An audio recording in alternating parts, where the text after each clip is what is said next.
नमस्कार दोस्तों, मैं अल्पना। जैसे कि आप लोग जानते हैं, Hindi TGT PGT net JRF LT grade किसी भी एग्ज़ाम की अगर आप तैयारी कर रहे हैं तो ये जो क्वेश्चन है वो मोस्ट इम्पॉर्टेंट है। इसके पहले जितने भी टॉपिक हैं मैं सब कंप्लीट करवा दी हूँ। और हिंदी साहित्य का विकास या इतिहास में से निबंध टॉपिक है, जो हमने जितने भी क्वेश्चन थे लगभग 60 क्वेश्चन कंप्लीट करवाए हैं। तो प्लेलिस्ट बनी है, आप जाके प्लेलिस्ट ज़रूर देखिएगा। बहुत ही हेल्पफुल क्लास है।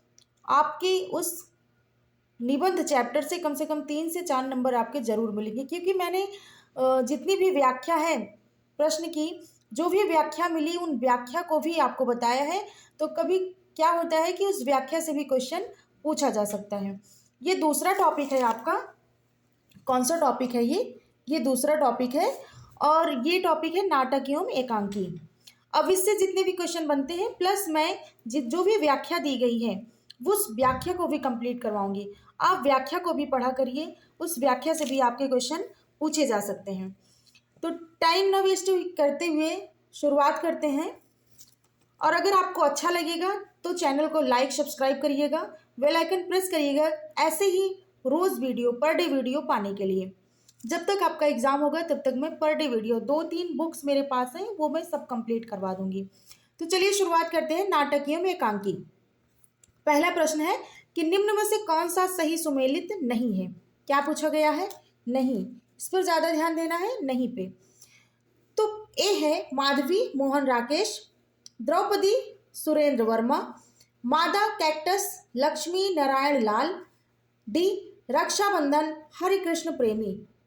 तो कौन सा सुमेलित नहीं है पूछा गया है। अगर आपकी तैयारी अच्छी है तो आप अपना आकलन कर सकते हैं कि आपकी तैयारी कितनी अच्छी है। तो क्वेश्चन नंबर क्या है? ए है। आंसर नंबर ए है। क्वेश्चन फर्स्ट का आंसर नंबर ए है। जो माधवी है ये मोहन राकेश की नहीं है। आइए देखते हैं किसकी है। तो माधवी भीष्म साहनी का नाटक है। भीष्म साहनी के अन्य चर्चित नाटक हैं हानूश, कबीरा खड़ा बाजार में, मुआवजे, रंग दे बसंती, चोला, आलमगीर, शेष युग्म सुमेलित हैं। तो यहाँ से भी आपका क्वेश्चन पूछा जा सकता है ना। इन सब का नाम दे दिया गया नाटक या एकांकी का, और पूछा गया ये किसका नाटक है। ये माधवी भीष्म साहनी के सब नाटक हैं। तो इसको नोट्स बना लीजिएगा। सेकेंड क्वेश्चन है कि निम्न में से कौन सा सुमेलित है। अब यहाँ पूछा गया है कौन सा सुमेलित है। 8वां सर्ग भीष्म साहनी, हानूश सुरेंद्र वर्मा, कोर्ट मार्शल स्वदेश दीपक, डी बकरी जगदीश चंद्र माथुर। तो यहाँ पूछा गया है कौन सा सुमेलित है। तो क्वेश्चन नंबर सी है जो आपका सुमेलित है, बाकी सब सुमेलित नहीं है। कोर्ट मार्शल स्वदेश दीपक का है, बाकी सब सुमेलित नहीं है। तो आइए देखते हैं किसका किसका क्या है। कोर्ट मार्शल नाटक स्वदेश दीपक द्वारा रचित है। ये सही है आपका, ठीक है, कि स्वदेश दीपक द्वारा रचित है। बाकी देखते हैं कि 8वां सर्ग सुरेंद्र वर्मा द्वारा। 8वां सर्ग किसका है? सुरेंद्र वर्मा का है।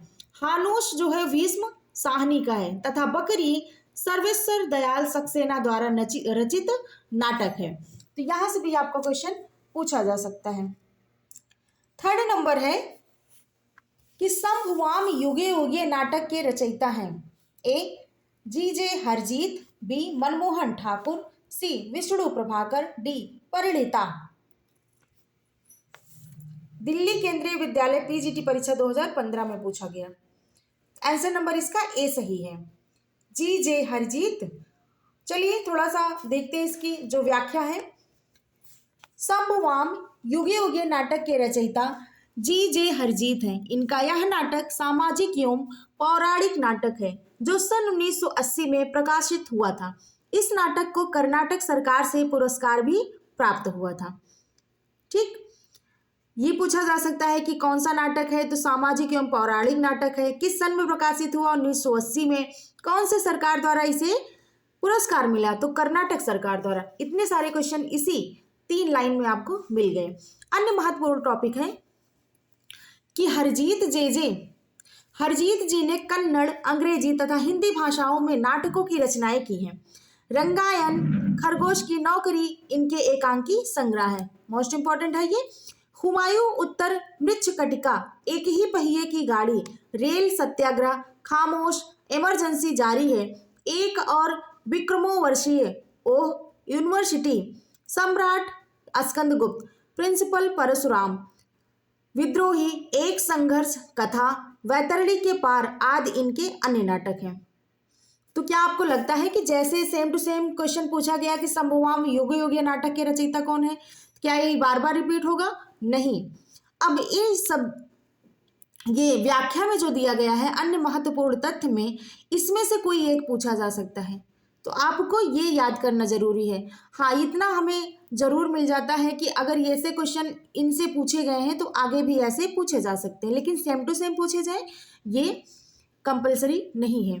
ठीक है। 4th नंबर का है कि इनमें से नागबोडस द्वारा लिखित नाटक है। कभी कभी रिपीट होता है, हमेशा ऐसा नहीं हो सकता, हमेशा व्याख्या में से पूछा जाता है। तो ए है खूबसूरत बहू, बी योर्स फेथफुली, सी यम गाथा, डी अमृत पुत्र। इनमें से नागबोडस द्वारा लिखित कौन सा नाटक है? ए है आपका खूबसूरत बहू, नागबोडस द्वारा लिखित एक नाटक है। थोड़ा व्याख्याएं देखते हैं। नागबोडस एक लोकप्रिय भारतीय नाटककार है और हिंदी कथाकार थे। इनकी पहचान मुख्यतः नाटककार के रूप में ही है। इनकी रचनाएं हैं खूबसूरत बहू, थेको बाबा लोचनदास, नर नारी, कृति विकृत आदि। 5 नंबर का क्वेश्चन है। 5वां नंबर है कि नाटक और नाटककार की दृष्टि से एक युग्म अशुद्ध है, उस अशुद्ध को आपको चुनना है। ए चारुमित्र राजकुमार वर्मा, बी एक घूंट जयशंकर प्रसाद, टूटते परवेश विष्णु प्रभाकर, डी आषाढ़ का एक दिन सुरेंद्र वर्मा। कौन सा अशुद्ध है? तो आंसर नंबर आपका डी है, जो अशुद्ध है। अशुद्ध है आषाढ़ का एक दिन, मोहन राकेश द्वारा रचित नाटक है, ना कि सुरेंद्र वर्मा द्वारा। ठीक है। 1959 में इसे सर्वश्रेष्ठ नाटक के लिए संगीत नाटक अकादमी पुरस्कार से सम्मानित किया गया था। ये आपका इंपॉर्टेंट है कि मोहन राकेश द्वारा रचित नाटक आषाढ़ का एक दिन को अकादमी पुरस्कार कब मिला था, या पूछा जा सकता है कौन सा पुरस्कार मिला था। ठीक। तो 1959 में संगीत नाटक अकादमी पुरस्कार से सम्मानित किया गया था। 6 नंबर का क्वेश्चन है कि डैश हिंदी का प्रथम मौलिक नाटक है। डैश हिंदी का प्रथम मौलिक नाटक है। ए आनंद रघुनंदन, बी नील देवी, सी अंधेर नगरी, डी प्रहलाद चरित्र। केंद्रीय विद्यालय पीजीटी परीक्षा 2015 में पूछा गया था। तो ये ए आपका सही है, आनंद रघुनंदन हिंदी का प्रथम मौलिक नाटक है। जैसा कि मैंने पहले ही बताया है कि व्याख्या पढ़ना बहुत ही ज्यादा इंपॉर्टेंट है। तो चलिए, महाराज विश्वनाथ सिंह कृति आनंद रघुनंदन अनुमानतः 1700 ईस्वी में शास्त्रीय नियमों के अनुसार नांदी, विस्कंभक, भरतवाक्य आदि का प्रयोग किया गया है और रंग निर्देश संस्कृत भाषा में भी दिए गए हैं, इसलिए विद्वानों ने इसे हिंदी का प्रथम नाटक माना है। किंतु इसमें नाट्य दृष्टि से अनेक दोष भी हैं। अंधेर नगरी 1881 तथा नील देवी 1881 भारतेंद्र हरिश्चंद्र और प्रहलाद चरित 1888 श्रीनिवास द्वारा कृत नाटक है। अब इसमें से देखो क्वेश्चन मिला कि अंधेर नगरी और नील देवी किसके द्वारा रचित है, तो भारतेंद्र हरिश्चंद्र, और प्रहलाद चरित किसके द्वारा रचित है, तो श्रीनिवास दास द्वारा। क्या है ये? नाटक है। उसके बाद है आनंद रघुनंदन नाटक किसने लिखा? राजा शिव प्रसाद, राजा विश्वनाथ, भारतेंद्र हरिश्चंद्र, राजा लक्ष्मण सिंह। तो आनंद रघुनंदन किसके द्वारा लिखा गया है? अभी हमने पढ़ा ना, राजा या महाराजा विश्वनाथ सिंह द्वारा। आंसर क्या सही है इसका? बी सही है। 8वां नंबर है कि बाबू तोताराम ने जोसेफ एडिसन के नाटक कैटो का अनुवाद किस नाम से किया है? बाबू तोताराम ने जोसेफ एडिसन के नाटक कैटो का अनुवाद किस नाम से किया है? ए रहस्य कथा, बी कृतांत, सी गुप्तचर, D as you like it.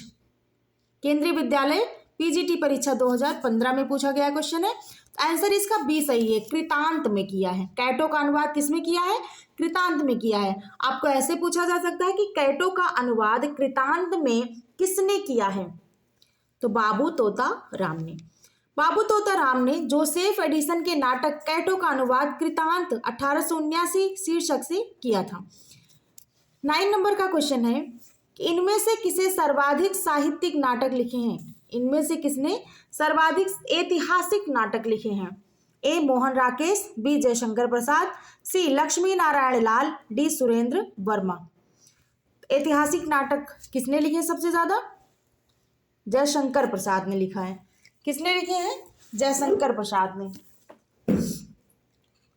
उसके बाद है कि जयशंकर प्रसाद की मुख्यतः ऐतिहासिक व्याख्या है आपका कि जयशंकर प्रसाद के मुख्यतः ऐतिहासिक नाटककार के रूप में प्रतिष्ठित हैं। उनके ऐतिहासिक नाटक हैं। इस नाटक को याद करना बहुत ही ज्यादा जरूरी है। विशाख, अजातशत्रु, जन्मजय का नागयज्ञ, राजश्री, स्कंदगुप्त, चंद्रगुप्त और ध्रुव स्वामिनी। ध्रुव स्वामिनी राजश्री की रचना सर्वप्रथम 1915 में हुई थी। ठीक है। 10 नंबर का क्वेश्चन है कि इनमें से किस नाटक में नारी के पुनर्लग्न की समस्या उठाई गई है? ए स्कंदगुप्त, बी ध्रुव स्वामिनी, सी अजातशत्रु, डी चंद्रगुप्त। किसमें उठाई गई है समस्या? ये बी ध्रुव स्वामिनी में। व्याख्या देखते हैं कि यद्यपि ध्रुव स्वामिनी जयशंकर प्रसाद का अंतिम ऐतिहासिक नाटक है। यहां से भी देखो क्वेश्चन बनाना कि जयशंकर प्रसाद का कौन सा अंतिम ऐतिहासिक नाटक है? तो ध्रुव स्वामिनी है। तथापि इसमें भारतीय समाज की एक महत्वपूर्ण समस्या को ही स्पर्श किया गया है। ध्रुव स्वामिनी के पुनर्लग्न को लेकर इस नाटक में सार्वभौम और सार्वकालिक नारी समस्या प्रस्तुत की गई है। यहां से आपका एक क्वेश्चन बनता है कि ध्रुव स्वामिनी जो है वो जयशंकर प्रसाद का अंतिम ऐतिहासिक नाटक है। 11 नंबर है कि आह वेदना मिली विदाई, मैंने भ्रमवश जीवन संचित, मधुकरियों की भीख लुटाई। आह वेदना मिली विदाई, मैंने भ्रमवश जीवन संचित, मधुकरियों की भीख लुटाई। उपर्युक्त नाट्य गीत जयशंकर प्रसाद के किस नाटक से उद्धृत है? किस नाटक से लिया गया है? ए विशाख से, बी कामना से, सी स्कंदगुप्त से, डी ध्रुव स्वामिनी से। केवीएस प्रवक्ता परीक्षा 2018 का क्वेश्चन है। तो किससे लिया गया है? सी स्कंदगुप्त से। आइए थोड़ी सी व्याख्या देखते हैं कि आह वेदना मिली विदाई, मैंने भ्रमवश जीवन संचित, मधुकरियों की भीख लुटाई। उपर्युक्त नाट्य गीत जयशंकर प्रसाद के स्कंदगुप्त नाटक से उद्धृत है। 1928 में प्रकाशित इस नाटक में कुमार गुप्त के विलासी साम्राज्य की उस स्थिति का चित्रण हुआ है जहां आंतरिक कलह, संघर्ष और विदेशी आक्रमण के फलस्वरूप उसमें भावी क्षय के लक्षण प्रकट होने लगे थे। यहाँ एक आपको स्कंदगुप्त का एक और क्वेश्चन मिल गया है कि विलासी साम्राज्य की तरह किसका चित्रण हुआ है? तो कुमार गुप्त का हुआ है। उसके बाद है कि जयशंकर प्रसाद के करुणालय का नाट्य रूप है। ए एकांकी, बी प्रतीकात्मक नाटक, सी ऐतिहासिक नाटक, डी गीत नाटक। तो क्या है? डी गीत नाट्य है। थोड़ी सी व्याख्या है कि हिंदी में गीत नाट्य परंपरा की प्रथम रचना करुणालय, हिंदी परंपरा गीत नाट्य की परंपरा की प्रथम रचना करुणालय 1913 है जो जयशंकर प्रसाद द्वारा लिखी गई है। प्रसाद ने कुल 12 नाटकों की रचना की जो इस प्रकार है। इसको याद करना बहुत ही ज्यादा जरूरी है। सज्जन 1910 में, प्रायश्चित 1913, राजश्री 1914, विशाख 1921, अजातशत्रु 1922, जन्मेजय का नागयज्ञ 1926, कामना 1927, स्कंदगुप्त 1928, एक घूंट 1929, चंद्रगुप्त 1931 और ध्रुव स्वामिनी 1933। या देखो ध्रुव स्वामिनी जो है सीरियल वाइज आपको दिया गया है। ठीक है, तो ये याद करना बहुत ही ज्यादा जरूरी है। करुणालय आपका 1913 में है, सज्जन 1910 में है। अन्य महत्वपूर्ण तथ्य हैं कि करुणालय में हरिश्चंद्र और विश्वामित्र के प्रसिद्ध पौराणिक आख्यान का आधार लिया गया है। यहां से क्वेश्चन बनेंगे आपके। सज्जन का कथानक महाभारत से लिया गया है, ये क्वेश्चन आपके बन सकते हैं। प्रायश्चित में जयचंद के मूर्खतापूर्ण कुचक्र के कारण पृथ्वीराज का अंत दिखाया गया है। तो यहाँ से भी क्वेश्चन आपके बन सकते हैं। अब आप लोग क्वेश्चन खुद बनाइए और सोचिए कि किस तरह से क्वेश्चन पूछा जा सकता है। 13 नंबर का क्वेश्चन है कि प्रकाशन की दृष्टि से जयशंकर प्रसाद के नाटकों का सही क्रम। देखो, ये ऊपर अभी मैंने आपको जो व्याख्या बताई कि कौन से किस सन में प्रकाशित हुआ है, तो आप इसको एक कहानी बनाकर याद करेंगे तो आपको सन भी याद हो जाएगा और उसका जो क्रम है वो भी याद हो जाएगा। देखो, इसमें पूछा गया ना कि कौन सा क्रम सही है। पहला है राजश्री, स्कंदगुप्त, चंद्रगुप्त, ध्रुवस्वामिनी। देखिए, ध्रुवस्वामिनी जिसमें आएगा उसको हम जानेंगे कि हमारा क्या है, ये लास्ट का है। सबसे अंतिम 1933 में इनका ध्रुवस्वामिनी हुआ था। तो बाकी दो ऑप्शन जो हैं वो हमारे गलत हो गए। पहले जो गलत ऑप्शन है उसको हम कट करेंगे, उसके बाद फिर हम सही ऑप्शन पे आएंगे। तो इतना अगर हमें पता था कि ध्रुवस्वामिनी इनका अंतिम नाटक है, तो इसका मतलब ये दोनों सही हो सकता है। और ध्रुवस्वामिनी लास्ट में नहीं है तो दोनों, सॉरी, इसमें भी डी में भी ध्रुवस्वामिनी है, तो सी वाला तो क्या हुआ, पहले से ही गलत हो गया। तो ए है आपका पहला राजश्री, स्कंदगुप्त, चंद्रगुप्त, ध्रुवस्वामिनी। बी है स्कंदगुप्त, चंद्रगुप्त, राजश्री, ध्रुवस्वामिनी। ठीक, उसके बाद सी वाला तो पहले से ही गलत है। डी है राजश्री, चंद्रगुप्त, स्कंदगुप्त, ध्रुवस्वामिनी। अब इन तीनों में से आपको सही करना है कि कौन सा पहले है। तो देखो, जैसे कि इसमें दिया गया है, मैंने अगर आप सन जो व्याख्या मैंने बताई थी उसका सन भी उनके द्वारा जो लिखित नाटक है वो सन के अकॉर्डिंग याद करेंगे तब आपको याद होगा। ठीक है, सज्जन जो था वो 1910 में था, प्रायश्चित 1913 में था, लेकिन राजश्री जो है 1914 में था। तो राजश्री अगर इतना आपको याद है कि राजश्री 1914 में था, तो आपका ए भी सही हो सकता है, डी भी सही हो सकता है। इसका मतलब बी और सी क्या हो गया, गलत हो गया। अब इन दो में सिलेक्शन करना है। ठीक, तो ए आपका राजश्री है। उसके बाद क्या था, स्कंदगुप्त 1928 था। उस स्कंदगुप्त के बाद चंद्रगुप्त था और लास्ट में ध्रुवस्वामिनी था। ठीक है, तो स्कंदगुप्त और चंद्रगुप्त इसी दोनों में इधर उधर कर दिए हैं। तो हमें अगर पता होना चाहिए कि स्कंदगुप्त पहले था, चंद्रगुप्त बाद में था। ठीक है, तो ये हमारा क्या है, ऑप्शन सही है। ओके, फिर से वही पूछा गया है कि जयशंकर प्रसाद के नाटकों का सही क्रम है। मैं आपको बार बार यही कह रही हूँ कि सन के अकॉर्डिंग, जैसे जैसे सन दिया गया है उसके अकॉर्डिंग आप उनके नाटक को याद करेंगे, जो 12 नाटक उन्होंने लिखा है, और उसके बाद फिर एक कहानी बना के याद करेंगे। ठीक है, कि जैसे सन 1910 में सज्जन था, तो एक सज्जन व्यक्ति था जो 1913 में उसको एक बहुत बड़ा प्रायश्चित हुआ। 1914 में उसने राजश्री से विवाह किया। ठीक है, ऐसे ऐसे करके आप एक कहानी बनाइए और सन आराम से आपको याद हो जाएगा। उसके बाद है जयशंकर प्रसाद के नाटकों का सही क्रम है अजातशत्रु, स्कंदगुप्त, कामना, विशाख। बी है विशाख, अजातशत्रु, कामना, स्कंदगुप्त। सी है स्कंदगुप्त, अजातशत्रु, विशाख, कामना। डी है कामना, विशाख, स्कंदगुप्त और अजातशत्रु। अब देखिए, इसमें लास्ट वाला जो ध्रुवस्वामिनी था वो तो आपको दिया नहीं गया, तो आप कैसे पहचानेंगे। इस वजह से आपको सन तो याद करना होगा कि कौन से सन में लिखा गया था। ठीक है, तो हम पढ़े थे ना कि जो हमारा विशाख था वो 1921 में था। विशाख 1921 में था। अगर आपको विशाख का सन याद होगा तो यही आपका क्वेश्चन आंसर जो है वो सही हो जाएगा कि विशाख 1921 में था। ठीक, उसके बाद अजातशत्रु था 1922 में, कामना था 1927 में, स्कंदगुप्त था 1928 में।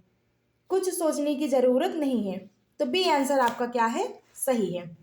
उसके बाद है जनमेजय का नाग यज्ञ के लेखक हैं A Pant, B Nirala, C Prasad, D Hariaudh.